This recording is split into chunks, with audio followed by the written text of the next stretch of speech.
మహాగణుడు మన రక్షకుడునైన మన ప్రభువైన యేసుక్రీస్తు వారి ప్రశస్తమైన నామములో ప్రతి ఒక్కరికి మా హృదయపూర్వకమైన వందనాలు తెలియజేస్తున్నాం.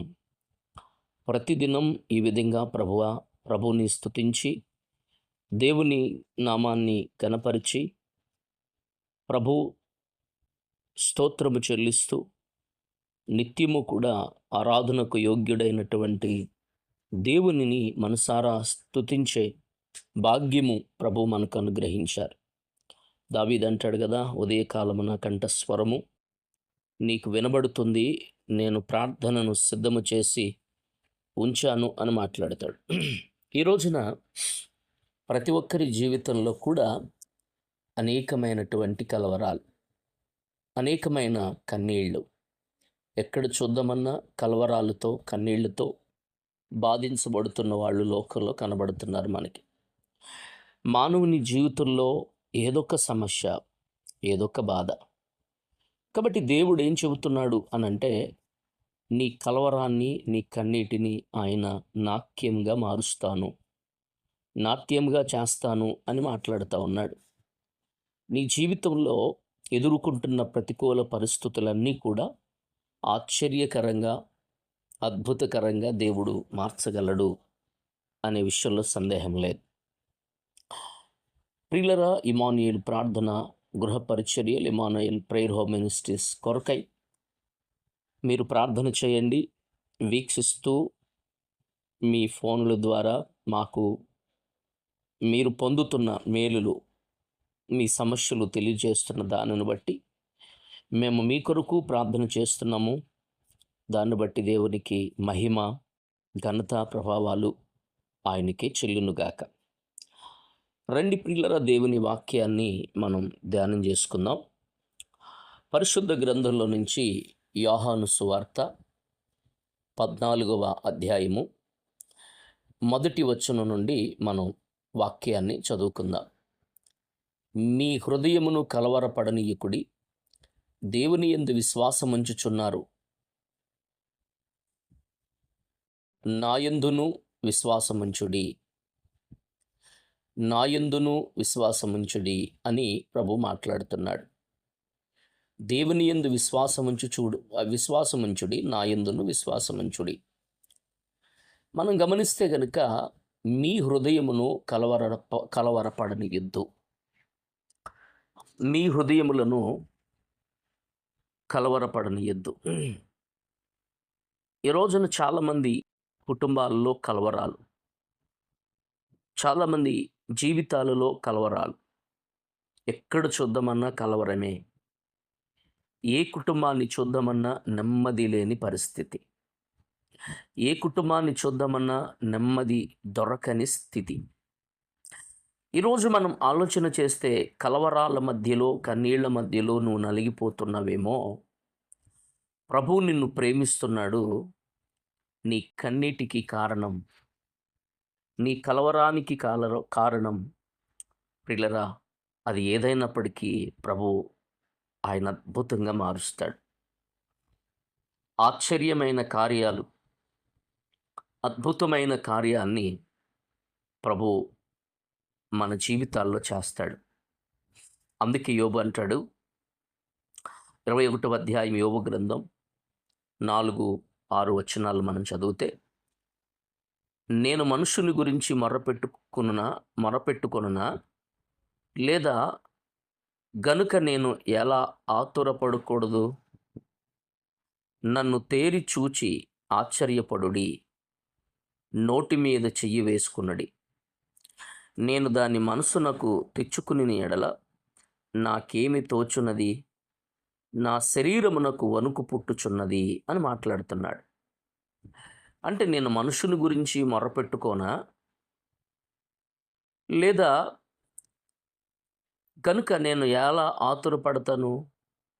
నన్ను తేరి చూచి ఆశ్చర్యపడుడి, నోటి మీద చెయ్యి వేసుకున్నడి. ప్రియులరా, యోబు జీవితంలో అనుభవించిన కలవరం, యోబు జీవితంలో అనుభవించిన ఇబ్బంది, అది ఎంత దారుణమైనదో కదా. కాబట్టి ఈ రోజున నీ కలవరాన్ని, నీ బాధని మనుషులకు చెప్పుకుంటే వాళ్ళు ఏం తీరుస్తారు?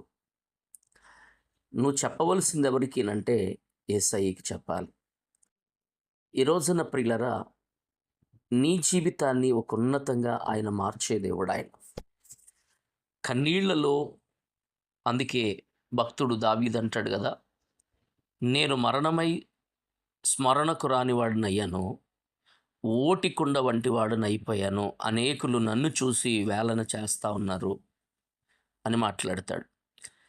ఈరోజు నీ ఆత్మీయ జీవితంలో ప్రియులరా, కలవరాలలో, కన్నీళ్లలో నువ్వు నలిగిపోతున్నప్పుడు మనుషులు నిన్ను చూసి నిన్ను ఏలన చేయొచ్చు.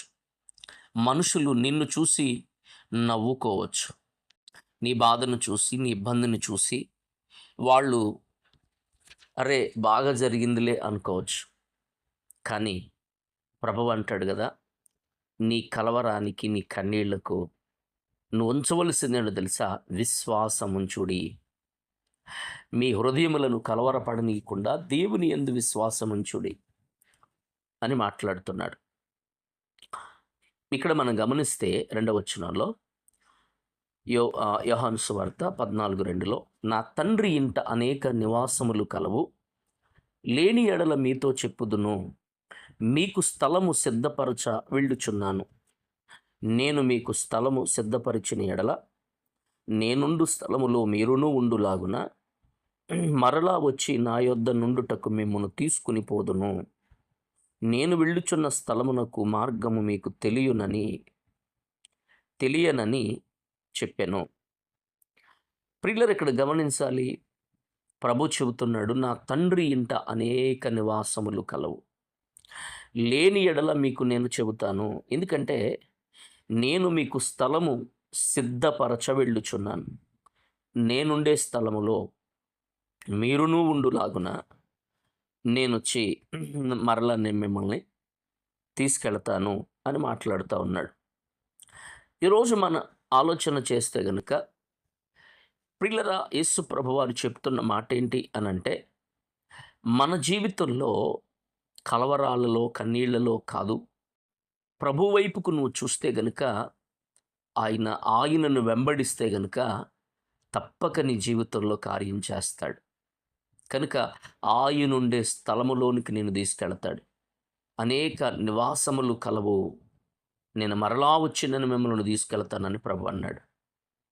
లూకా సువార్త 14:26 ఎవడైనను నా యొద్దకు వచ్చి తన తండ్రిని, తల్లిని, భార్యను, పిల్లలను, అన్నదమ్ములను, అక్కచెల్లెళ్లను, తన ప్రాణమును సహా ద్వేషింపకుంటే వాడు నా శిష్యుడు కానేరడు. మరియు ఎవడైనను తన సిలువను మోసుకొని నన్ను వెంబడించిన ఎడల వాడు నా శిష్యుడు కానేరడు. వెంబడింపని ఎడల వాడు నా శిష్యుడు కానేరడు. ఇక్కడ వాక్యం ఏం చెబుతుంది? ఎవడైనా నా యొద్దకు వచ్చి, అంటే యేసయ్య కంటే, దేవుని కంటే ఏది నీకు ఎక్కువై ఉండకూడదు. ఎందుకంటే నేనుండే స్థలములో మీరు ఉండులాగున నేను మీ కొరకు స్థలములను సిద్ధపరచ వెళ్ళుచున్నాను అని ప్రభు అన్నాడు. ఈ రోజున కలవరాలలో, కన్నీళ్లలో నువ్వు నలిగిపోతున్నవేమో, బాధపడుతున్నవేమో, ప్రభు ఉన్నాడమ్మా. ప్రభువు నీ ప్రార్థన ఆలకిస్తాడు. ప్రభువు నీ కన్నీరు తుడుస్తాడు. ప్రియులారా, అందుకే వాక్యం ఏం చెప్తుందో తెలుసా? దీనుల పట్ల ఆయన కృప చూపించే దేవుడు. ఆయన ఎవరినీ వదిలిపెట్టేవాడు కాదాయన. కాబట్టి నీవు అనుభవిస్తున్న అది ఎలాంటి పరిస్థితి అయినా ప్రభు చూస్తున్నాడు. ఒక రోజున హాగరు జీవితంలో జరిగిన సంఘటన, యజమానే మెడబట్టుకుని నిర్దాక్షిణ్యంగా గెంటి వేసిన పరిస్థితుల్లో, దిక్కుతోచని స్థితిలో పిల్లోడిని ఎత్తుకుని అరణ్యములో అరుస్తూ ఉన్నటువంటి పిల్లోడిని ప్రియుల పక్కన పాడేసి నీటి కొరకై ఎదురు చూస్తున్నప్పుడు దేవుడు ఆమెను చూచాడు. హాగరు, భయపడకు, నేను నీకు తోడై ఉన్నాను, ఇదిగో నీ సంతానాన్ని ఆశీర్వదిస్తాను అని చెప్పాడు. ప్రియులరా, కలవరం మధ్యలో, కన్నీళ్ల మధ్యలో భయంకరమైనటువంటి ఎవరున్నారు నాకు దిక్కెవరు, ఇక నాకు సహాయం చేసేదెవరు ఇక నా బ్రతికింతే, నా కొడుకు బ్రతికింతే, ఇక ఇంతే నా జీవితం. నమ్మినోళ్ళే నన్ను బయటికి గెంటేశారు. నమ్మినోళ్ళే, ఎవరినైతే నమ్మానో వాళ్ళే నన్ను కాదనుకున్నారు. ఇక నాకు గత్యంతరం ఏది? నా జీవితానికి ఇక గమ్యం లేదా? ఇక ఇంతేనా నా బ్రతుకు అని ఎడారిలో ఏడుస్తూ ప్రార్థన చేసినప్పుడు, ఒకేసారి ఆకాశం వైపు హాగరు పైకెత్తి చూచినప్పుడు తన కన్నుల నుండి పొరలు రాలాయి. దేవుని స్వరం వినబడుతుంది, భయపడకు అనని.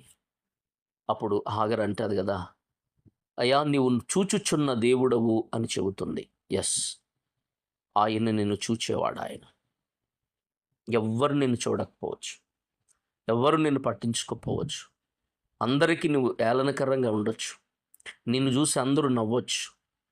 నీ జీవితంలో నీ పరిస్థితిని చూసి నీ దగ్గరికి ఎవరో రాకుండా ఉండొచ్చు. అన్నీ ఉన్నప్పుడు అందరూ నీ దగ్గరికి వచ్చారు. అన్నీ ఉన్నప్పుడు అందరూ నిన్ను ఓ నావాడు లేక నాది అని అందరూ నిన్ను ప్రేమించారు. అన్నీ నీ జీవితంలో పోయాక ఎవ్వరికి నువ్వు అవసరం లేకపోవచ్చు. అందరూ కనీసం నీ ముఖం కూడా చూడకుండా ఉండొచ్చు. కానీ ప్రభు అంటాడు కదా, ఎవరు విడిచిపెట్టినా, అందరూ నిన్ను వదిలేసినా నా దేవుడు నిన్ను వదిలిపెట్టడు. నీతోనే ఉన్నాడు ఆయన. ఆయన ప్రేమ, ఆయన కనికరము, ఆయన జాలి కృప నీపై అత్యధికంగా దేవుడు ఇచ్చే దేవుడు ఆయన. కలవరపడకు, కన్నీళ్ళు, నీ జీవితంలో నుంచి ఆనంద బాష్పాలను దేవుడు నీకు ఇవ్వబోతున్నాడు. కాబట్టి అట్టి కృప నాకు దయచేయి, అట్టి కనికరము నాకు దయచేయి, అట్టి ఆశీర్వాదము నాకు దయచేయి ప్రభు అని నువ్వు ప్రార్థన చేస్తే దేవుడు తప్పక నేను బలపరుస్తాడు. ప్రార్థన చేసుకుందాం. మహిమ కలిగిన తండ్రి, కృపగల దేవా, వందనాలు. ఇంతవరకు నీ మాటలు విన్నా నీ బిడ్డలందరినీ దీవించు, ఆశీర్వదించి. ఎవరైతే కలవరాలలో, ఎవరైతే భయంకరమైన పరిస్థితుల్లో బాధపడుతున్నారో వారందరినీ కూడా మీరు దీవించమని యేసు నామములో ప్రార్థిస్తున్నాం తండ్రి. Amen. Amen. Praise the lord.